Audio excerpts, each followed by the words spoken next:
আপনারা জানেন যে আজকে অমীমাংসিত দুটো বিষয় নিয়ে আলোচনা হয়েছে। একটি হচ্ছে যে জাতীয় সাংবিধানিক পরিষদ বা এনসিসির পরিবর্তে নতুনভাবে যেই বিষয়টা আনা হয়েছে, সাংবিধানিক ও সংবিধিবদ্ধ প্রতিষ্ঠানের নিয়োগে একটি কমিটি। আমরা জাতীয় ঐক্যের স্বার্থে এনসিসির মতো একটা গুরুত্বপূর্ণ ধারণা, নতুন ধারণা বাংলাদেশের রাষ্ট্র পরিচালনায়, সেটি থেকে সরে এসেও জাতীয় ঐক্যের স্বার্থে আমরা এই সাংবিধানিক ও সংবিধিবদ্ধ প্রতিষ্ঠানের নিয়োগের যে কমিটি, যেটা প্রকারান্তে এনসিসির একটা ট্রান্সফরমেশন, আমরা সেটাতে একমত হয়েছিলাম। এবং আমাদের দলের পক্ষ থেকেই লাস্ট আলোচনায় সুস্পষ্ট প্রস্তাব ছিল যে এই এনসিসি পরিবর্তে যে জাতীয় সাংবিধানিক ও সংবিধিবদ্ধ প্রতিষ্ঠানের নিয়োগে যে কমিটি করা হয়েছে, এই প্রতিষ্ঠানের মাধ্যমে অন্তত 5 থেকে 7টি কমিশন, নির্বাচন কমিশন, দুর্নীতি দমন কমিশন, পিএসসি, জাতীয় মানবাধিকার কমিশন, তথ্য কমিশন কিংবা পুলিশ প্রধানের মতো এইরকম অন্তত 5 থেকে 7টি নিয়োগ অন্তত সেটা ঐক্যমতের ভিত্তিতে, আলাপ আলোচনার ভিত্তিতে এই কমিটিতে দেওয়া হোক। কিন্তু যেহেতু আজকের আলোচনায় আমরা হাউজের পালস বুঝে যেটা বুঝতে পারছি যে একটি বড় রাজনৈতিক দল সহ আরও 2-4টি দল এই বিষয়ে একটু দ্বিমত পোষণ করতেছে। তারা মনে করতেছে যে এটা হলে সরকারের নির্বাহী ক্ষমতাকে হ্রাস করা হবে। এটা আমি মনে করি ভুল ধারণা।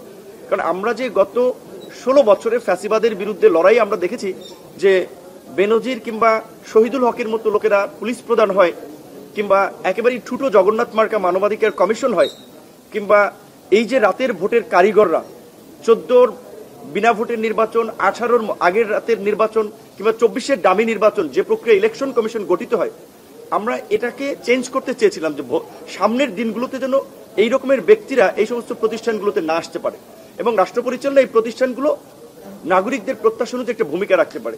কিন্তু যেহেতু একটি প্রধান রাজনৈতিক দল সহ কয়েকটি দল এই বিষয়ে দ্বিমত পোষণ করতেছে, ওই আঙ্গিকে যে নির্বাহী ক্ষমতাকে টেনে ধরা হচ্ছে, সেই জন্য আমরা বলেছি যে আমাদের অন্তত যেহেতু এনসিসি থেকে আমরা সরে এসেছি জাতীয় ঐক্যমতের স্বার্থে, এই সাংবিধানিক ও সংবিধিবদ্ধ প্রতিষ্ঠানের নিয়োগ কমিটি, এটা আমরা চাই। প্রয়োজন এখানে 5 থেকে 7টির পরিবর্তে নির্বাচন কমিশন, দুর্নীতি দমন কমিশন এবং পিএসসিকে অন্তত দেয়া যায়। কারণ হচ্ছে 16 বছরে আমরা আওয়ামী লীগের দলীয়করণ দেখেছি নিয়োগের ক্ষেত্রে। এখন পিএসসি যদি একটা স্বচ্ছ নিয়োগ প্রক্রিয়া না থাকে, আগামীতে তো আবার কোনো নির্দিষ্ট দলের একটা আধিপত্য সেখানে থাকতে পারে। নির্বাচন কমিশন গঠনে যদি বিরোধী সহ অন্যদের ভয়েস না থাকে, আরেকটা তো আপনার নুরুল হুদা কিংবা আপনার রকিবউদ্দিন মার্কা কমিশন, আউয়াল মার্কা কমিশন হতে পারে। তো এই বিষয়ে ঐক্যমত না হওয়াটা অনাকাঙ্ক্ষিত। এবং দ্বিকক্ষ বিশিষ্ট সংসদের যে আলোচনাটি মোটামুটি আমরা দেখেছি অধিকাংশ রাজনৈতিক দলই একমত।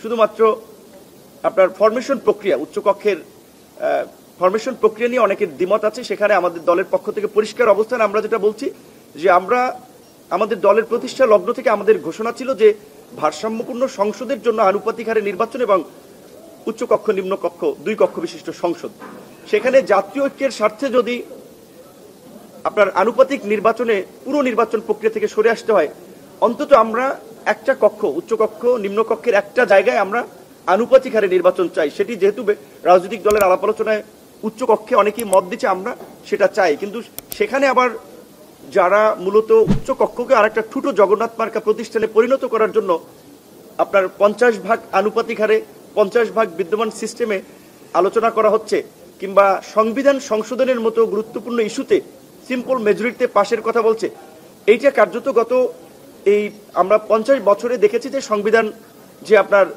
17 বার যে সংশোধন করা হয়েছে, বেশিরভাগ সংশোধনীগুলো আনা হয়েছে কিন্তু ব্যক্তিকে এম্পাওয়ার করার জন্য কিংবা ক্ষমতাকে এনজয় করার জন্য। সিম্পল মেজরিটিতে সংবিধান সংশোধনের সুযোগ থাকলে ভবিষ্যতেও কিন্তু এই অতীতের মতো আরেকটা ফ্যাসিবাদ কিংবা স্বৈরাচার তৈরি হতে পারে। সেই কারণে আমরা বলছি যে অন্তত উচ্চকক্ষ যদি আনুপাতিক হারে হয়, তবে হয়তো সংখ্যাগরিষ্ঠ দল বা বিজয়ী দল সিম্পল মেজরিটির কথা চিন্তা করলেও সেখানে অন্যদের মতামতটা আসবে, সেই বিবেচনায় আমরা একমত হতে পারি। কিন্তু সেটা পুরো হাউজের মতামতের উপরে নির্ভর করবে, শুধুমাত্র 2-1টি দলের দাদাগিরি কিংবা 2-1টি দলের প্রভাব বিস্তারের উপরে নয়। ধন্যবাদ।